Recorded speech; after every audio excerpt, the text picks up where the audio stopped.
Hello guys, చూస్తున్నా కదా ఇక్కడ శ్రీ పోతులూరి వీర బ్రహ్మేంద్ర స్వామి చూడండి ఎంత చక్కగా ఉన్నాడో కనిపిస్తుంది కదా. ఇక్కడ రాయి మీద చెక్కబడి ఉంది ఈ విగ్రహాన్ని కనిపిస్తుంది కదా మీకు. చాలా చక్కగా ఉన్న పక్కనమ్మ ఈశ్వరమ్మ కూడా ఉంది చూస్తున్నారు కదా. ఇక్కడ నేను కార్తీక మాసపు లాస్ట్ సోమవారం రోజు నేను టెంపుల్కి వెళ్ళాను. పక్కన శివుడు టెంపుల్ కూడా ఉంది, అది క్లోజ్లో ఉంది. సర్లని చెప్పి నీట్గా శుభ్రం చేసుకొని చక్కగా అయితే దీపారాధన అయితే చేసుకున్నాను 365 ఒత్తులతోటి. నాకు ముందు సోమవారం అయితే కుదరలేదు. సోమవారం కూడా మార్నింగ్ టైం కుదరక అయితే సాయంత్రం పూట వెళ్ళాను. కొంచెం లేట్ అయింది వెళ్ళేసరికి. ఆ టైంలో అందరు పూజ చేసుకొని అయితే వెళ్ళారు.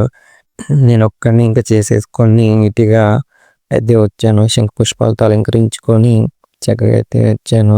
శివుని టెంపుల్ కూడా దర్శించుకున్నాం అనేసరికి అక్కడ క్లోజ్లో ఉంది, బయట నుంచి దండం పెట్టుకుని అయితే వచ్చాను. చూడండి చాలా బాగా హ్యాపీ అనిపించింది నాకైతే. అసలు మనసులో పూజ చేసుకోవాలి ఒక సోమవారం అనుకున్నాను. కోరిక అయితే తీరింది సోమవారం రోజు.